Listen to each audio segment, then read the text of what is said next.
Reels वाली बहू। प्रज्ञा को रील्स बनाने का बड़ा ही क्रेज है और वो दिन भर रील्स बनाती रहती है। खाते पीते घूमते फिरते घर में कॉलेज में रील्स बनाने के कारण प्रज्ञा पूरे कॉलेज में हाईलाइटेड है। जहां उसकी रील्स सभी को पसंद आते हैं, वहीं मनीषा चिंता में डूबी रहती है। एक रोज जब खाते हुए प्रज्ञा रील्स बना रही होती है, तब मनीषा कहती है, एक मिनट भी चैन नहीं है इस लड़की को। ये नहीं कि खाना तो आराम से खा ले, लेकिन नहीं, अरे थोड़ी देर रील्स नहीं बनाओगी तो आसमान नहीं टूट पड़ेगा। अरे मम्मी, इसी को तो कहते हैं डिटर्मिनेशन। तुम नहीं समझोगी ये सब।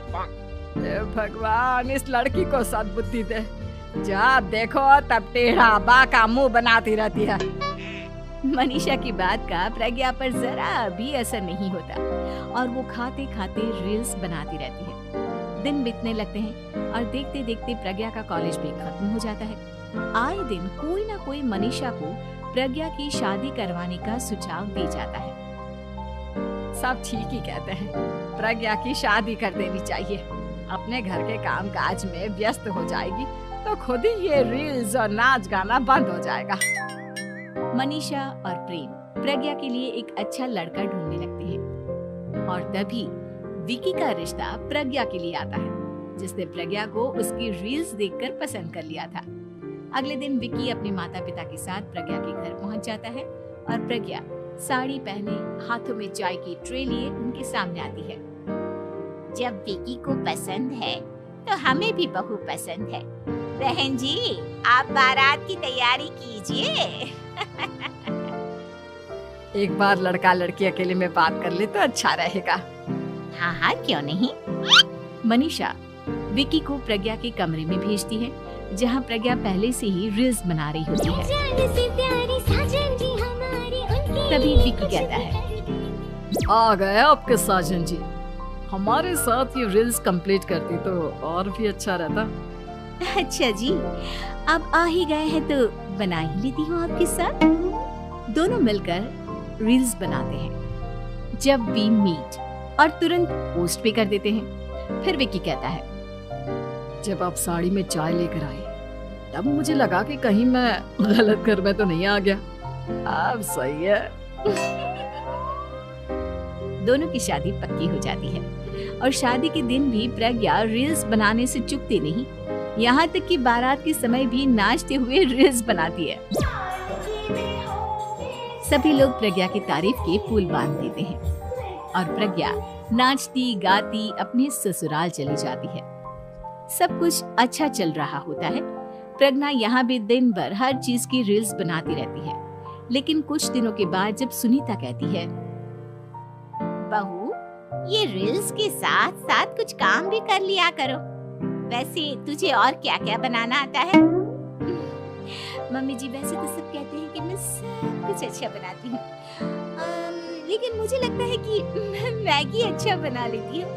हाँ, कॉफी भी अच्छा बना लेती हूँ और मुंह तो सबसे अच्छा बना लेती हूँ। हैं? अच्छा अच्छा। सुनीता अपना माथा पकड़ लेती है और कहती है, बहू, कुछ खाना बनाना भी सीख लेती। मम्मी जी, मैं लंबी प्लानिंग कर रही हूँ। जल्दी ही मैं इतनी फेमस हो जाऊंगी कि मुझे पैसे मिलने लगेंगे। हम दोनों सास बहू राज करेंगे, राज। नौकर काम करेंगे और लोगों की तो लाइन लगेगी हमसे मिलने के लिए। तेरा दिमाग खराब हो गया है क्या बहू? हंसी मजाक तक ठीक है, लेकिन इस तरह घर नहीं चलते। जितना जल्दी हो इस घर के तौर तरीकों को सीख लो। प्रज्ञा मुंह घुमाकर चली जाती है और तुरंत उसी वक्त एक रील बनाती है। ये देख सुनीता का गुस्सा 7वें आसमान पर चला जाता है और विकी के घर आते ही सुनीता उसे सब कुछ बताती है। विकी भी अब प्रज्ञा की इन हरकतों से परेशान हो जाता है। तुम टेंशन मत लो मम्मा, मैं देख लूंगा। विकी कमरे में जाता है तो देखता है कि प्रज्ञा रील्स बना रही है।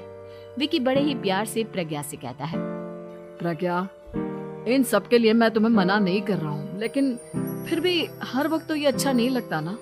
समझने की कोशिश करो, मुझे भी तुम्हारा थोड़ा वक्त चाहिए। मैं जब ऑफिस से आता हूँ तो मुझे समय देने की जगह इसी में लगी रहती हूँ। तुम ज्यादा ही सोच रहे हो। तुम भी मेरे साथ रील्स बनाओ ना, तुम्हें भी बहुत अच्छा लगेगा। तुम्हें इज्जत से कोई बात समझ में नहीं आती क्या? दिमाग खराब हो गया है तुम्हारा इस चकाचौंध से। अगर तुमने अपना रवैया नहीं बदला तो मैं तुमसे दूर चला जाऊंगा। तुम ही रिश्ता लेकर आए थे, मुझे लड़कों की कमी नहीं थी और ना आज है। विकी दरवाजा पटक कर चला जाता है। धीरे धीरे विकी प्रज्ञा से दूर होता जाता है। एक रोज मनीषा प्रज्ञा के ससुराल उससे मिलने जाती है। तब सुनीता उससे कहती है, बहन जी अब आई हैं तो कुछ दिन यहाँ रहकर जाइएगा, आप ही का घर है। हाँ मम्मी, बहुत दिन हो गए तुम्हारे साथ एक भी रील नहीं बनाई मैंने। प्रज्ञा तुरंत अपने फोन में रील्स ऑन कर लेती है। ये सब मुझसे नहीं होता। मेरा ये भूत अभी तक नहीं उतरा क्या? बहन जी आप कुछ कहती नहीं क्या इसे? जब आप ही कुछ नहीं कर पाई तो मैं कर ही क्या सकती हूँ। सास तो वैसी ही बदनाम है। शाम को घर की लाइट चली जाती है और मनीषा प्रज्ञा से कहती है, मेरे घुटनों में बहुत दर्द हो रहा है, तू लाइट का कुछ इंतजाम करना बेटा। अच्छा कैंडल जला देती हूँ मम्मा। प्रज्ञा गाते हुए कैंडल जलाती है और खिड़की के पर्दे के पास रख देती है। मनीषा जिसे बहुत दर्द हो रहा है वो सो जाती है और प्रज्ञा हमेशा की तरह अपने रील्स में लग जाती है। उधर कैंडल की वजह से पर्दा आग पकड़ लेता है और मनीषा के कमरे में आग लग जाती है। बचाओ, कोई है, बचाओ। सभी भागते हैं और विकी कमरे की आग बुझाने में लग जाता है, लेकिन तब तक मनीषा आधी जल चुकी थी। मनीषा की हालत देख प्रज्ञा रोने लगती है। विकी मनीषा को तुरंत हॉस्पिटल ले जाता है और उसे एडमिट कराता है। विकी प्रज्ञा से कहता है, देख लिया ना, तुम्हारे इस नाच गाने की वजह से आज तुम्हारी माँ की जान जाते जाते रह गई। अब पता नहीं तुम और क्या चाहती हो। उधर डॉक्टर कहते हैं, इनकी हालत बहुत नाजुक है, आधे से ज्यादा जल चुकी है। प्रज्ञा रोती हुई मंदिर में जाती है और भगवान के आगे जाकर कहती है, भगवान मेरी माँ को ठीक कर दो। मैं कसम खाती हूँ हाथ से ये रील्स बनाना छोड़ दूंगी, बस मुझे मेरी माँ वापस मिल जाए। 2 दिन बीत जाते हैं और मनीषा खतरे से बाहर आ जाती है। पेशेंट अब ठीक है, आप लोग उनसे मिल सकते हो।